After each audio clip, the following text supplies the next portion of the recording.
KMF ಅಧ್ಯಕ್ಷಗಿರಿಗೆ DCM DK Shivakumar versus CM Siddaramaiah ಬಣಗಳ ನಡುವೆ ಫೈಟ್ ಶುರುವಾಗಿದೆ. ಡಿಕೆ ಸುರೇಶ್ ವಿರುದ್ಧ ಸ್ಪರ್ಧೆಗೆ ಭೀಮಾ ನಾಯಕ್ ಮುಂದಾಗಿದ್ದಾರೆ. ಭೀಮಾ ನಾಯಕ್ ಮಾಜಿ ಶಾಸಕ ಹಾಗೂ ಸಿದ್ದರಾಮಯ್ಯ ಆಪ್ತ ಕೂಡ ಹೌದು. ಕೆಎಂಎಫ್ ಅಧ್ಯಕ್ಷ ಸ್ಥಾನಕ್ಕೆ ಡಿಕೆ ಸುರೇಶ್ ಸ್ಪರ್ಧೆ ಬಹುತೇಕ ಖಚಿತ ಆಗಿದೆ. ಡಿಕೆ ಸುರೇಶ್ ಸ್ಪರ್ಧೆ ಬಗ್ಗೆ ನನಗೆ ಗೊತ್ತಿಲ್ಲ ಅಂತ ಭೀಮಾ ನಾಯಕ್ ಹೇಳಿದ್ದಾರೆ. ಇದು ತೀವ್ರ ಕುತೂಹಲಕ್ಕೆ ಕಾರಣ ಆಗಿದೆ. ಭೀಮಾ ನಾಯಕ್ ಅವರ ಹೇಳಿಕೆ, ಡಿಕೆ ಸುರೇಶ್ ಸ್ಪರ್ಧೆ ಬಗ್ಗೆ ನನಗೆ ಗೊತ್ತಿಲ್ಲ, ನಾನು ಸ್ಪರ್ಧೆ ಮಾಡೋದಂತೂ ಹೌದು ಅಂತ ಹೇಳಿದ್ದಾರೆ. ಮಾಜಿ ಶಾಸಕ ಭೀಮಾ ನಾಯಕ್ ಮತ್ತೆ ಸಿದ್ದರಾಮಯ್ಯನವರ ಆಪ್ತ ಬಣದಲ್ಲಿ ಗುರುತಿಸಿಕೊಂಡಿರುವಂತಹ ಕಾಂಗ್ರೆಸ್ ಲೀಡರ್ ಒಂದು ಕಡೆ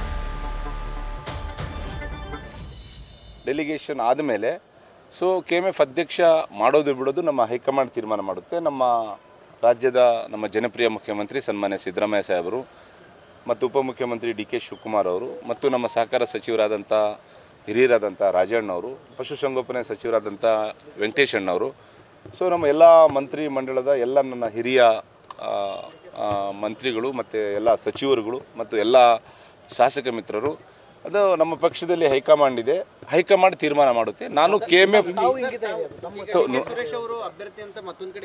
ಈಗ ಡಿ ಕೆ ಸುರೇಶ್ ಅವರು ಅಭ್ಯರ್ಥಿ ಅಂತ ಹೇಳಿದ್ದನ್ನು ನಾನು ಗಮನಿಸಿಲ್ಲ, ನನ್ನ ಗಮನಕ್ಕಿಲ್ಲ ಅದು. ನಾನು ಕೆಎಂಎಫ್ನ ಡೆಲಿಗೇಟ್ ಆಗಿ ಇಲ್ಲಿಂದ ಹೋಗ್ತೀನಿ. ನಾನು ಕೆಎಂಎಫ್ನ ಅಧ್ಯಕ್ಷ ಸ್ಥಾನದ ಆಕಾಂಕ್ಷಿ. ನಾನು ಆಕಾಂಕ್ಷಿ ಅದನ್ನು ಹೈಕಮಾಂಡ್ ತೀರ್ಮಾನ ಮಾಡುತ್ತೆ. ಸನ್ಮಾನ್ಯ ಸಿದ್ದರಾಮಯ್ಯನವರು, ಈ ರಾಜ್ಯದ ಮುಖ್ಯಮಂತ್ರಿ ಆದಂಥ ಸನ್ಮಾನ್ಯ ಸಿದ್ದರಾಮಯ್ಯ ಸಾಹೇಬರು, ಡಿ ಕೆ ಶಿವಕುಮಾರ್ ಸಾಹೇಬರು ಮತ್ತು ರಾಜಣ್ಣ ಅವರು ಮತ್ತು ವೆಂಕಟೇಶ್ ಅಣ್ಣವರು ಮತ್ತು ಎಲ್ಲ ಸಚಿವರು ಮತ್ತು ವಿಶೇಷವಾಗಿ ನಮ್ಮ ಬಳ್ಳಾರಿ ಮತ್ತು ವಿಜಯನಗರ ಜಿಲ್ಲೆಯ ಜಿಲ್ಲಾ ಉಸ್ತುವಾರಿ ಸಚಿವರಾದಂಥ ಜಮೀರಣ್ಣ ಅವರು, ಇವರೆಲ್ಲರೂ ಸೇರಿ ತೀರ್ಮಾನ ಮಾಡ್ತಾರೆ. ಭೀಮಾ ನಾಯಕರು ಈ ಚುನಾವಣೆ ಸಾಕಷ್ಟು ಪ್ರತಿಷ್ಠಾಗಿ ತಗೊಂಡಿದ್ರು. ನಿಮ್ಮ ಪಕ್ಷದವರೇ ಭೀಮಾ ನಾಯಕರು ಈ ಬಾರಿ ಇದು ಮಾಡಲಿಕ್ಕೆ ಸಾಕಷ್ಟು ಅವರೆಲ್ಲ ನನ್ನ ಸ್ನೇಹಿತರು, ಅದೆಲ್ಲ ಇದೆ, ಹೊಸದಾಗಿ ಏನಲ್ಲ ನನಗೆ.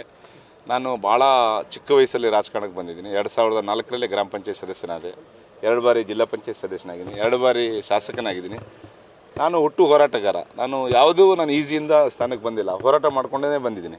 ಕೆಲವೆಲ್ಲ ನಮ್ಮ ಪಕ್ಷದ ನನ್ನ ಸ್ನೇಹಿತರಿದ್ದಾರೆ, ಅವರೆಲ್ಲ ಏನು ಮಾಡಿದ್ದಾರೆ ಏನು, ಬಟ್ ಈ ಸಮಯ ಅಲ್ಲ, ಸೂಕ್ತ ಅಲ್ಲ ನಾನು ಹೇಳೋದು. ಇದು ಸಂಭ್ರಮದ ಸಮಯ. ಇದು ಡೀಟೇಲ್ಸ್ ಕೊಡ್ತಾರೆ ನಮ್ಮ ಪ್ರತಿನಿಧಿ ಶಿವಾನಂದ್, ಲೈವ್ನಲ್ಲಿ ಜಾಯ್ನ್ ಆಗ್ತಾ ಇದ್ದಾರೆ. ಶಿವಾನಂದ್, ಬಮುಲ್ ಅಧ್ಯಕ್ಷ ಸ್ಥಾನಕ್ಕೆ ಡಿಕೆ ಸುರೇಶ್ ಸ್ಪರ್ಧೆಗಿಳಿದಾಗಲೇ ಈ ಚರ್ಚೆ ಇತ್ತು.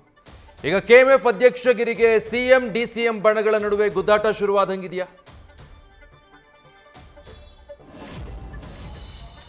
ವಿಜಯ್, ಮುಖ್ಯವಾಗಿ ರಾಜ್ಯದಲ್ಲಿ ಸಿಎಂ ಅಧಿಕಾರಕ್ಕಾಗಿ ಈಗಾಗಲೇ ಸಿದ್ದರಾಮಯ್ಯ ಡಿ ಕೆ ಶಿವಕುಮಾರ್ ಮಧ್ಯೆ ಒಳಮುಸುಕಿನ ಗುದ್ದಾಟ ಇತ್ತು. ಈಗ ಅದೇ ಹಂತವಾಗಿ ಕೆಎಂಎಫ್ ಅಧ್ಯಕ್ಷಗಿರಿಯಲ್ಲೂ ಕೂಡ ಸಿಎಂ ಸಿದ್ದರಾಮಯ್ಯ ಹಾಗೆ ಡಿ ಕೆ ಶಿವಕುಮಾರ್ ಅವರ ನಡುವೆ ಈಗ ಒಳಮುಸುಕಿನ ಗುದ್ದಾಟ ಆರಂಭ ಆಗಿದೆ ಅಂದರೂ ಕೂಡ ತಪ್ಪಾಗ್ಲಿಕ್ಕಿಲ್ಲ. ಕಾರಣ ಅಂದರೆ ಸಿದ್ದರಾಮಯ್ಯ ಆಪ್ತ ಬಳಗದಲ್ಲಿ ಗುರುತಿಸಿಕೊಂಡಿರುವಂಥ ಅಗ್ರಿಬೊಮ್ಮನಹಳ್ಳಿಯ ಮಾಜಿ ಶಾಸಕ ಭೀಮಾ ನಾಯಕ್ ಏನಿದ್ದಾರೆ, ಇವರು ಕೂಡ ಈಗ ಕೆಎಂಎಫ್ನ ಅಧ್ಯಕ್ಷರಾಗಿದ್ದರು. ಜೊತೆಗೆ 2ನೇ ಅಧಿಕಾರಾವಧಿಯಲ್ಲಿ 2ನೇ ಬಾರಿಗೂ ಕೂಡ ನಾನೇ ಕೆಎಂಎಫ್ನ ಅಧ್ಯಕ್ಷರಾಗ್ತೀನಿ ಅನ್ನುವಂಥ ಒಂದು ನಿಟ್ಟಿನಲ್ಲಿ ಈಗ ಹೇಳಿಕೆ ಕೊಟ್ಟಿರುವುದು ಸಾಕಷ್ಟು ಕುತೂಹಲಕ್ಕೂ ಕೂಡ ಕಾರಣ ಆಗಿರುವಂಥದ್ದು. ಮತ್ತೊಂದೆಡೆ ಡಿ ಕೆ ಶಿವಕುಮಾರ್ ಅವರ ಸಹೋದರ ಡಿ ಕೆ ಸುರೇಶ್ ಅವರು ಕೂಡ ಈ ಬಾರಿ ಕೆಎಂಎಫ್ ಅಧ್ಯಕ್ಷರಾಗ್ತಾರೆ, ಜೊತೆಗೆ ಅವರೇ ಸ್ಪರ್ಧೆ ಬಹುತೇಕ ಖಚಿತ ಅನ್ನೋ ನಿಟ್ಟಿನಲ್ಲಿ ರಾಜ್ಯದಲ್ಲಿ ಸಾಕಷ್ಟು ಚರ್ಚೆಗಳಿತ್ತು. ಆದರೆ ನಿನ್ನೆ ನಡೆದಂಥ ರಾಬೋಕವಿ ಹಾಲು ಒಕ್ಕೂಟದ ನಿರ್ದೇಶಕ ಸ್ಥಾನಕ್ಕೆ ಭೀಮಾ ನಾಯಕ್ ಆಯ್ಕೆ ಆಗ್ತಾರೆ. ತದನಂತರದಲ್ಲಿ ಒಂದು ಹೇಳಿಕೆಯನ್ನು ಕೊಡ್ತಾರೆ, ಈ ಬಾರಿ ನಾನು ಈ ಒಂದು ಒಕ್ಕೂಟದಿಂದ ಡೆಲಿಗೇಟ್ ಆಗ್ತೀನಿ, ಜೊತೆಗೆ ರಾಜ್ಯಕ್ಕೆ ಹೋಗ್ತೀನಿ, ಸಿದ್ದರಾಮಯ್ಯ ಆದಿಯಾಗಿ ನನ್ನ ಹೈಕಮಾಂಡ್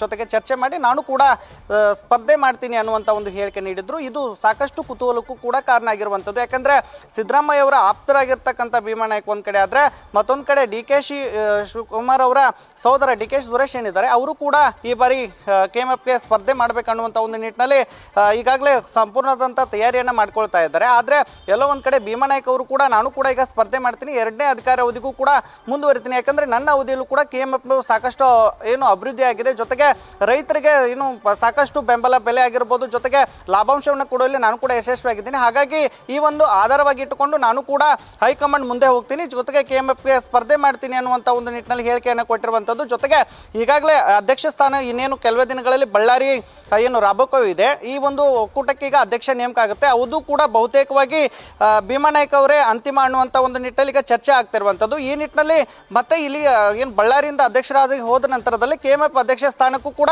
ಭೀಮಾ ನಾಯ್ಕ ಅವರು ಈಗ ಇನ್ನು ಸ್ಪರ್ಧೆ ಬಹುತೇಕ ಖಚಿತ ಆಗಿರುವಂಥದ್ದು. ಈ ನಿಟ್ಟಿನಲ್ಲಿ ರಾಜ್ಯದಲ್ಲಿ ಈ ಇಬ್ಬರು ಅಂದರೆ ಸಿದ್ದರಾಮಯ್ಯ ವರ್ಸಸ್ DK ಶಿವಕುಮಾರ್ ಏನು ಈಗ ಬಣ ಇದೆ, ಇದರಲ್ಲಿ ಈಗ KMF ಅಧ್ಯಕ್ಷಗಿರಿಗಾಗಿ ಸಾಕಷ್ಟು ಈಗ ಬಣ ಬಡಿದಾಟ ಶುರು ಆಗಿರುವಂಥದ್ದು. ಈ ಒಂದು ಚರ್ಚೆ ಈಗ ರಾಜ್ಯದಲ್ಲಿ ಬಹಳಷ್ಟು ಕುತೂಹಲಕ್ಕೂ ಕಾರಣ ಆಗಿರುವಂಥದ್ದು. Vijay, thank you Shivanand. News first ನಿರ್ಭೀತಿಯಿಂದ ನಿಮ್ಮ ಪರವಾಗಿ.